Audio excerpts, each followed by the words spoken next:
Voltamos com o nosso programa aqui pela TV Horizonte, falando com a Débora Ficossan. E a Débora está contando aqui uma experiência muito interessante a respeito da trombose. E ela citou uma coisa aqui que me deixou impressionado. Eu tenho impressão também, os telespectadores, que a trombose que a irmã dela teve, que ela teve também, foi consequência da pílula anticoncepcional. Exatamente. A pílula, ela aumenta e muitas vezes a chance de uma mulher ter um evento de trombose.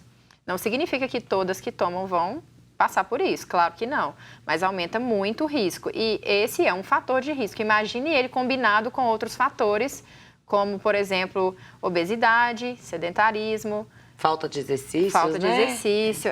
Infelizmente, as pessoas que fumam e fazem uso de anticoncepcional também têm um risco aumentado muito maior. Né? Exatamente. E hoje o anticoncepcional, eu tenho plena certeza que não todas as moças hoje mais jovens, né, que entram na vida sexual muito cedo, usam o anticoncepcional sem fazer o exame necessário de qual tipo de anticoncepcional pode usar. Tem essa questão também de saber o tipo, porque na verdade esse tipo é qual o hormônio sintético, né, que está inserido ali naquela fórmula. Porque a gente insere hormônios que a gente tem, alguns que a gente tem e outros que a gente não tem. Só que ele é sintético, não é o nosso, né? Que é o nosso organismo que produz. Então, precisa sim ter esse cuidado de ter todas as informações antes de decidir tomar. Essa prevenção, né, Débora? A Débora está falando muito claro sobre a prevenção. Porque, às vezes, as moças, assim, até mais novas, antes dos 18 anos, costumam tomar escondido da mãe. Às vezes vão no médico, às vezes é a amiga que está tomando indica. Isso. Então, todo cuidado, porque né? Que a mulher sabe que é horrível receber uma visita todo mês, né? Não é? A gente sabe. Só que a gente tem essa consciência de que é necessário, que é uma coisa que faz parte de nós e que tem que acontecer, mas tem mulheres que acabam optando por tomar o anticoncepcional, emendando uma cartela às vezes para ficar livre dessa visita. É uma zona de conforto ali, a mulherada não quer passar por isso. E o corpo é muito inteligente, né? Isso. Se você faz isso, acaba que mais cedo ou mais tarde vai ter alguma consequência. Mas no seu caso, você descobriu a trombose, e aí, foi um baque? E aí depois da sua irmã veio você. Isso, minha irmã. Aí, quando você começou a ter os primeiros sintomas, você assustou. Assustei demais. Eu, assim, eu fui mais uma que mesmo com algumas informações, persisti em continuar tomando, sabe? Eu comecei a pesquisar muita coisa sobre o assunto depois da perda da minha irmã, que foi em 2014, e 3 anos depois, em 2017, aconteceu a mesma coisa comigo. Eu não tinha todas as informações que eu tenho hoje. Tem 2 anos que eu pesquiso muito sobre o assunto. Como eu disse, eu não sou médica, mas eu tive 2 experiências e tenho encontrado pessoas também nessa situação. E comecei a pesquisar em fontes seguras, até artigo científico eu leio. Às vezes mando traduzir, porque eu quero entender o que está acontecendo no mundo sobre isso. Porque é tão grave, mas tão grave, que é a 3ª doença que mais mata no mundo. Terceira? Da parte vascular, sim. A gente tem aí, em primeiro, o infarto, em segundo, o AVC e em terceiro, a trombose. Então, muita gente que morre. Cada 37 segundos no mundo, uma pessoa morre por trombose. E a gente não tem essa noção. Às vezes, nem é constatado que é trombose por falta de informação. Então, comecei a pesquisar tudo, descobri algumas coisas o suficiente, né, até acontecer comigo. E quando passei por isso, ainda assim, eu tive um diagnóstico errado também, de pedra nos rins, porque eu tive também embolia.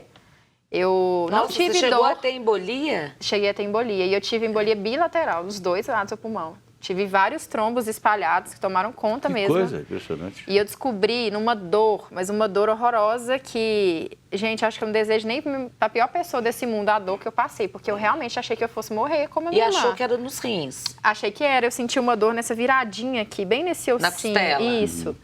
E é uma dor forte, então é claro que as pessoas dizem que pedra nos rins dói muito e etc., mas eu ainda assim acreditava muito que fosse embolia. Eu tinha essa certeza dentro de mim por outros sintomas.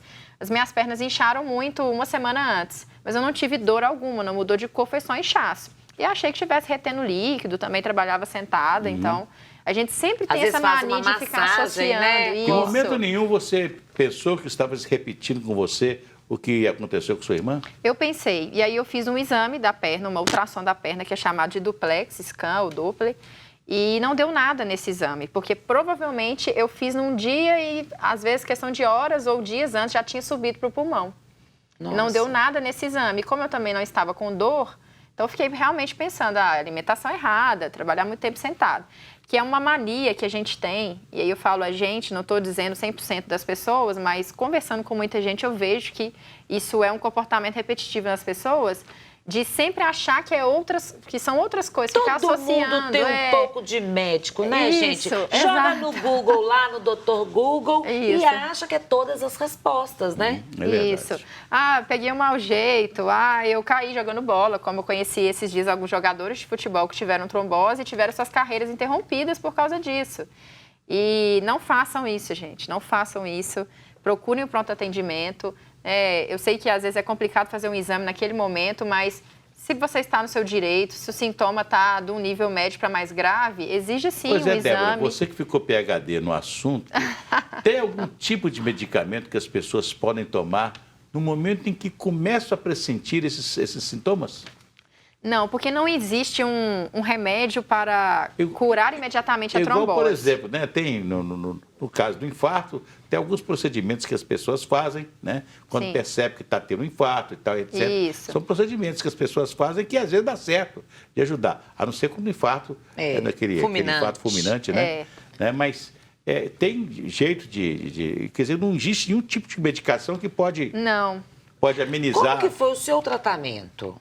Então, aí você disse a palavra certa. É um tratamento mesmo, não é um remédio que, igual a gente está com uma dor de cabeça e toma o medicamento e daí a poucas horas a dor de cabeça some.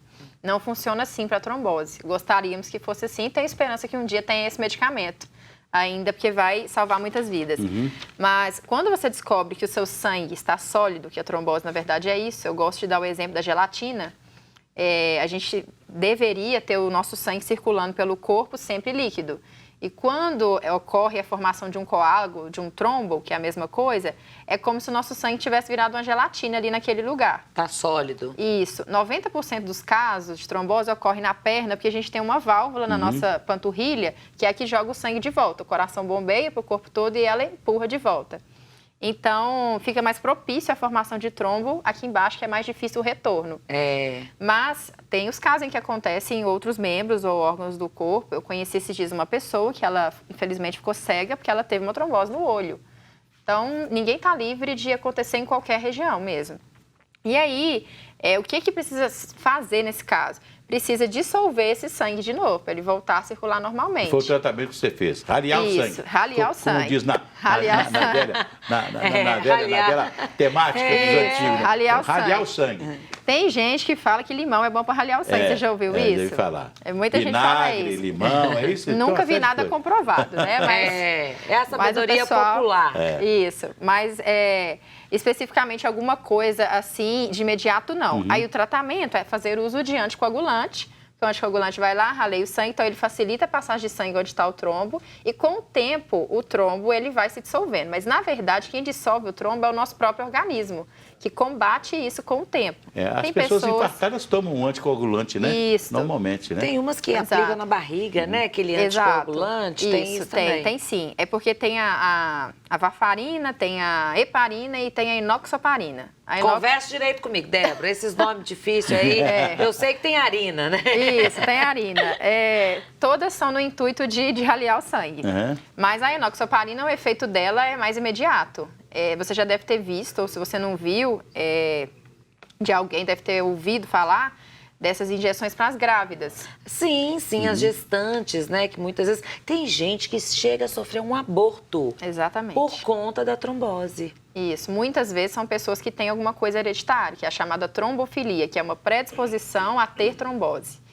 E aí, se não descobrem antes da gravidez, durante a gravidez é mais propício a se manifestar. Porque aí é muito hormônio, tem toda a questão que você está gerando, né, uma outra vida ali, mexe muito com toda a função do organismo da mulher.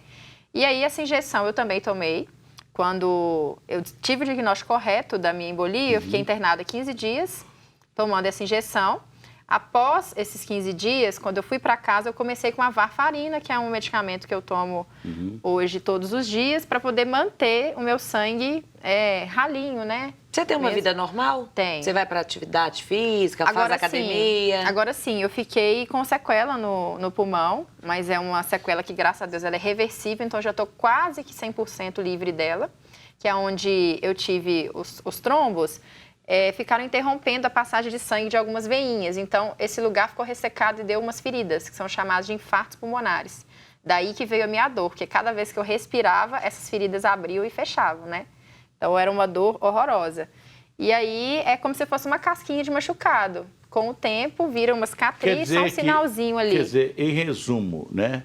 Se a pessoa identificou a trombose, primeira coisa, fazer um tratamento para que essas coisas não aconteçam. Isso. Vamos dizer, para raliar o sangue. Isso. Na verdade, o tratamento é a prevenção, porque o anticoagulante é para ajudar a não formar novos trombos onde já tem alguns. E com o tempo, o corpo mesmo, ele vai eliminando. E pode procurar o médico angiologista. Exato. Não é? É muito importante a gente passar aqui para os nossos telespectadores. Você que tem algum problema aí de circulação, procure sim um médico angiologista. Varizes, inclusive, é um fator de risco também. Varizes, qualquer situação que a pessoa fique sem movimento, acho que o segredo é estar sempre em movimento. Fazer uma caminhada, atividade física, fez uma cirurgia, não fica acamado, tudo bem, você tem que ficar de repouso, mas você tem que se movimentar. Você que tem que olhar a caminhada aí. Nós estamos ao vivo, viu? É porque ele fala que eu não caminho, gente, que é importante caminhar. É para fazer uma caminhadinha de 30 metros, você reclama. Olha, o que é isso? Olha aí o salto que a gente... O salto, vamos falar, mito ou verdade? O salto faz mal aí, nesse caso? O salto faz mal não só com relação à trombose, para várias coisas. O salto faz bem para nossa autoestima, gente. Exato. Ajuda a pensar. Eu não consigo raciocinar sem salto. Eu acho que assim, é importante que tudo na vida a gente tenha um equilíbrio. Eu, por exemplo, se eu estou de salto hoje, amanhã eu não uso. Porque se eu usar salto muitos dias, eu vou ter, né? Eu vou ter dores, eu posso ter varizes, né? Eu posso, enfim, cair dentro de várias situações aí que a gente não quer. Então, acho que tudo tem que ser um equilíbrio. Quero dizer o seguinte, a sua entrevista ao nosso programa hoje foi muito importante, porque você foi um alerta para muitas pessoas. Obrigada. É isso que eu tenho plena certeza que o que você fez hoje aqui foi um bem a muita gente. Uma prestação de serviços, né? Muito interessante. Obrigada. Fico muito feliz. E ela fala de uma maneira muito bacana que as pessoas entendem, né? Porque não adianta só trazer o médico aqui. É legal o paciente. Quem é que passa? Exato. E para encerrar o programa, eu quero falar da Imescar. Desconforto, irritação, tudo provocado pela prisão de ventre. Pare de sofrer. Pílulas Imescar, mais de 80 anos de experiência no mercado, no tratamento das hemorroidas também. Se persistir os sintomas, o médico deverá ser consultado. E não se esqueça, faça o seu plano funerário na Metropax. 0800 726 0140. Ligue para a Metropax, eu indico porque eu conheço. Débora Ficossan.